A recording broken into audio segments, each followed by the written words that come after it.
जय हिंद, वंदे मातरम। स्वागत है आप सभी का फ्री एग्जाम यूट्यूब चैनल पर। दोस्तों, अगर आप बिहार सक्षमता परीक्षा 2.0 या फिर बिहार शिक्षक भर्ती 3.0 का एग्जाम देने वाले हैं तो आज का प्रैक्टिस सेशन आपके एग्जाम की दृष्टि से अति महत्वपूर्ण होगा, जिसमें हमने केवल वही प्रश्न शामिल किया है जो एग्जाम में कई बार रिपीट हुए हैं। तो सभी प्रश्नों को पूरे ध्यान से देखना है, निश्चित ही प्रश्न आपके एग्जाम में यहां से देखने को मिलेंगे। तो चलिए सेशन को प्रारंभ करते हैं और पहला शानदार प्रश्न देखते हैं। राइट आंसर आपको जरूर कमेंट करते रहना है।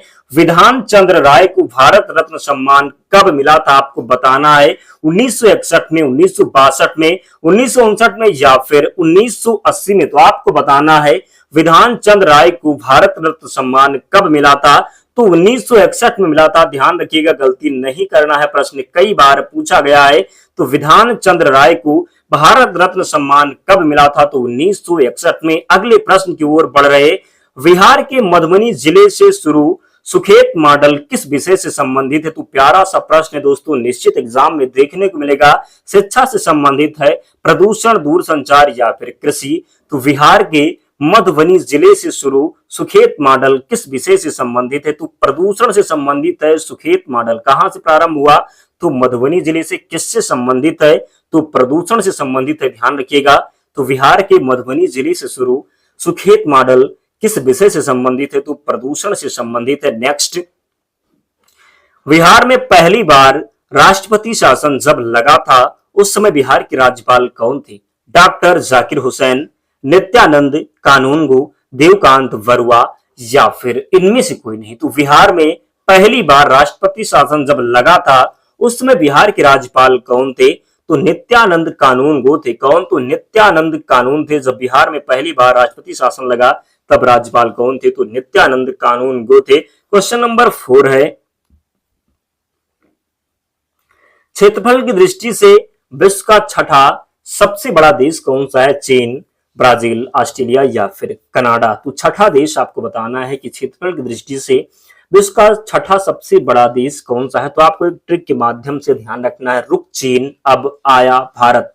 तो रुक चीन अब आया भारत। तो इस प्रकार आपको ध्यान रखना, पहले नंबर पर रूस हो जाएगा, सेकंड पर कनाडा हो जाएगा। तो इस प्रकार जरूर ध्यान रखना है, गलती नहीं करेंगे। 7वें नंबर पर जो है वो अपना भारत देश है। तो क्षेत्रफल की दृष्टि से विश्व का जो छठा बड़ा देश हो जाएगा, तो राइट आंसर इसका ऑस्ट्रेलिया हो जाएगा। क्या, तो रुक चीन अब आया भारत। तो आया से क्या हो गया, ऑस्ट्रेलिया। उसके बाद में भारत जो है ये 7वें नंबर पर और छठे नंबर पर ऑस्ट्रेलिया हो जाएगा। ध्यान रखिएगा। नेक्स्ट, 1931 में निम्नलिखित में से कौन इंडियन नेशनल कांग्रेस के अध्यक्ष थे। नलिनी सेन गुप्ता, वल्लभ भाई पटेल, डॉक्टर राजेंद्र प्रसाद, जवाहरलाल नेहरू। तो 1931 में निम्नलिखित में से कौन इंडियन नेशनल कांग्रेस के अध्यक्ष थे। 1931 में पूछा गया है कौन थे। नलिनी सेन गुप्ता, वल्लभ भाई पटेल, डॉक्टर राजेंद्र प्रसाद या फिर जवाहरलाल नेहरू।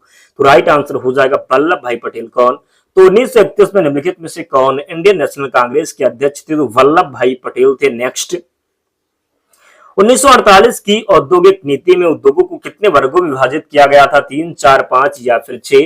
तो 1948 की औद्योगिक नीति में उद्योगों को कितने वर्गों में विभाजित किया गया, तो 4 वर्गों में। कितने, तो 4 वर्गों में। ध्यान रखिएगा। नेक्स्ट, गोदावरी डेल्टा किस राज्य में पड़ता है। उड़ीसा, आंध्र प्रदेश, तमिलनाडु या फिर कर्नाटक।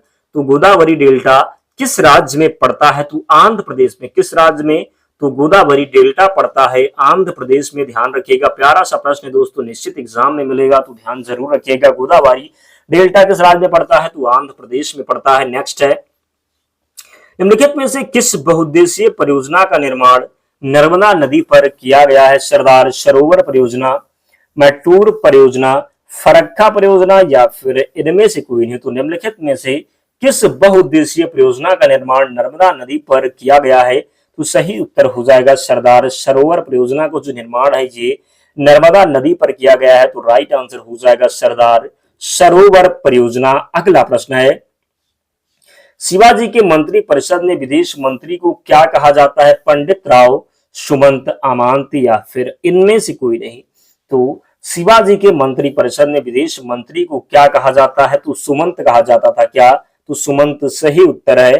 क्वेश्चन नंबर 10 है, प्रार्थना समाज की स्थापना किसने की। आत्माराम पांडुरंग के द्वारा, स्वामी दयानंद सरस्वती, स्वामी विवेकानंद या फिर इनमें से कोई नहीं। तो स्वामी दयानंद सरस्वती किसकी रचना की?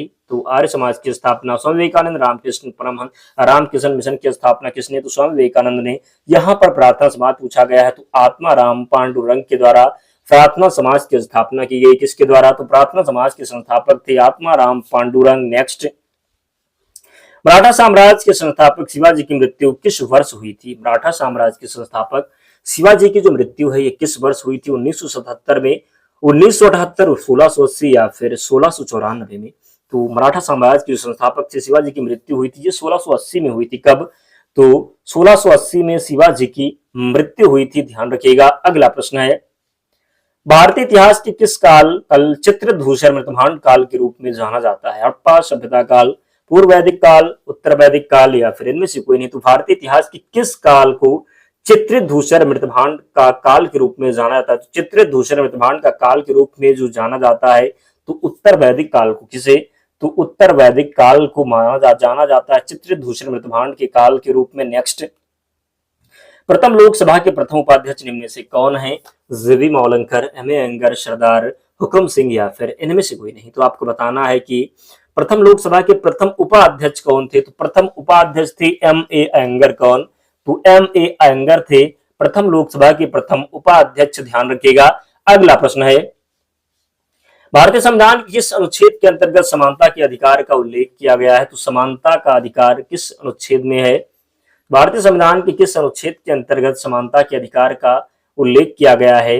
अनुच्छेद 23 से 24, अनुच्छेद 14 से 18, अनुच्छेद 25 से 28 या फिर अनुच्छेद 32। तो 14 से 18 में जो है ये क्या है? तो समानता का अधिकार है। क्या? तो 14 से 18 में समानता का अधिकार है, 25 से 28 में धार्मिक स्वतंत्रता का अधिकार है, 32 में संवैधानिक, क्या कहते हैं उसको, संवैधानिक अधिकारों का अधिकार है। क्या है? तो संवैधानिक उपचारों का अधिकार है, जिसको अनुच्छेद 32 को डॉक्टर भीमराव अंबेडकर ने संविधान की आत्मा कहा है, ध्यान रखिएगा। अगला प्रश्न है, लोकसभा तथा विधानसभा के चुनाव में मतदान देने के लिए मताधिकार की आयु जो है न्यूनतम आयु 21 वर्ष से घटाकर 18 वर्ष के संविधान संशोधन अधिनियम में की गई। तो 61वां संविधान संशोधन था, 72वां था, 35वां था या फिर इनमें से कोई नहीं। तो जो मतदान की आयु 21 से 18 वर्ष की गई थी ये संविधान संशोधन था। 61वां क्या था?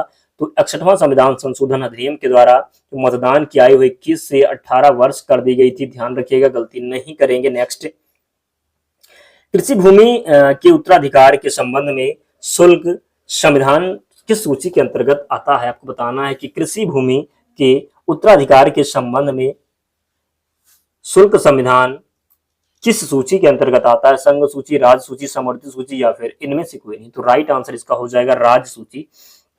कृषि भूमि के उत्तराधिकार के संबंध में शुल्क संविधान किस सूची के अंतर्गत आता है? तो राज्य सूची के अंतर्गत। किसके अंतर्गत? तो राज्य सूची के अंतर्गत। और जिन प्यारे दोस्तों ने अब तक वीडियो को लाइक नहीं किया है तो लाइक जरूर कर दें, क्योंकि बहुत कम समय में सभी प्रश्नों का रिवीजन आपको यहाँ देखने को मिलेगा, तो प्लीज आप लोग भी सपोर्ट जरूर करें। नेक्स्ट है, हमारे शरीर की हड्डियों में कौन से ऊतक पाए जाते हैं? अधिचार्मिक, अस्थायी ऊतक, संयोजी ऊतक या फिर इनमें से कोई नहीं। तो हमारे शरीर की हड्डियों में कौन से ऊतक पाए जाते हैं? तो राइट आंसर इसका हो जाएगा संयोजी ऊतक। क्या?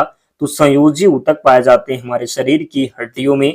अगला प्रश्न है, किस प्रकार की कोशिका से त्वचा बनती है? आपको बताना है किस प्रकार की कोशिका से त्वचा बनती है। आप जो कमेंट करते रहे राइट आंसर, किस प्रकार की कोशिका से त्वचा बनती है? स्थायी ऊतक, संयोजी ऊतक, अधिचार्मिक कोशिका या फिर इनमें से कोई नहीं। तो अधिचार्मिक कोशिका इसका राइट आंसर है। किस प्रकार की कोशिका से त्वचा बनती है? तो राइट आंसर हो जाएगा अधिचार्मिक कोशिका, जरूर ध्यान रखें। ऑक्जेलिक एसिड का एक प्राकृतिक स्रोत क्या है? खट्टा दूध, टमाटर, चीनी का डंक, चींटी का डंक या फिर इनमें से कोई नहीं। तो यहाँ पर आप चींटी कर लीजिए। तो ऑक्जेलिक एसिड का एक प्राकृतिक स्रोत क्या है? तो ऑक्जेलिक एसिड कहाँ से प्राप्त होता है? तो टमाटर से। किससे? तो टमाटर से, जरूर ध्यान रखें। चींटी के डंक से फार्मिक हो जाएगा। तो इस प्रकार गलती नहीं करेगी। ऑक्जेलिक एसिड एक प्राकृतिक स्रोत है तो टमाटर से प्राप्त होता है। नेक्स्ट, परमाणु से प्राप्त ऊर्जा को क्या कहते हैं? रासायनिक ऊर्जा, सौर ऊर्जा, नाभिकीय ऊर्जा या फिर उपयुक्त में से एक से अधिक। तो परमाणु से प्राप्त ऊर्जा को क्या कहते हैं? तो परमाणु से प्राप्त ऊर्जा को नाभिकीय ऊर्जा। क्या? तो परमाणु से प्राप्त ऊर्जा को नाभिकीय ऊर्जा कहते हैं। अगला प्रश्न है, वायसराय की कार्यकारी परिषद में शामिल होने वाले प्रथम भारतीय कौन थे? भूपेंद्र नाथ मिश्र, सतीश रंजन दास, सत्येंद्र प्रसाद सिन्हा, इनमें से कोई नहीं। तो वायसराय की कार्यकारी परिषद में शामिल होने वाले प्रथम भारतीय कौन थे? तो राइट आंसर हो जाएगा सत्येंद्र प्रसाद। कौन? तो सत्येंद्र प्रसाद सिन्हा थे। वायसराय की कार्यकारी परिषद में शामिल होने वाले प्रथम भारतीय कौन थे? सत्येंद्र प्रसाद सिन्हा थे, ध्यान रखिएगा। क्वेश्चन नंबर 22 है, महात्मा गांधी ने निम्न में से किसके अपना राजनीतिक गुरु माना था? महात्मा गांधी ने निम्न में से किसे अपना राजनीतिक गुरु माना था? महादेव गोविंद रानाडे, गोपाल कृष्ण गोखले, रविन्द्रनाथ टैगोर या फिर इनमें से कोई नहीं। तो महात्मा गांधी ने निम्न में से किसे अपना राजनीतिक गुरु माना था? गोपाल कृष्ण गोखले को। किसे? तो गोपाल कृष्ण गोखले को महात्मा गांधी ने निम्न में से किसे अपना राजनीतिक गुरु माना? तो गोपाल कृष्ण गोखले को माना, ध्यान रखिएगा। अगला प्रश्न है, माउंट आबू जो एक पर्वतीय स्थल है कौन सी पर्वत श्रृंखला पर स्थित है? विंध्याचल, अरावली पर्वत या फिर इनमें से कोई नहीं। तो माउंट आबू जो एक पर्वतीय स्थल है कौन सी पर्वत श्रृंखला पर स्थित है? तो किस पर स्थित है? तो जरूर ध्यान रखना किस पर? तो अरावली पर। किस पर? तो माउंट आबू जो एक पर्वतीय स्थल है कौन सी पर्वत श्रृंखला पर स्थित है? तो राइट आंसर हो जाएगा अरावली पर्वत। नेक्स्ट सेकंड लास्ट है दोस्तों, तो जिसने भी अब तक लाइक नहीं किया प्लीज चैनल को जरूर सब्सक्राइब कर लें, वीडियो को लाइक कर दें।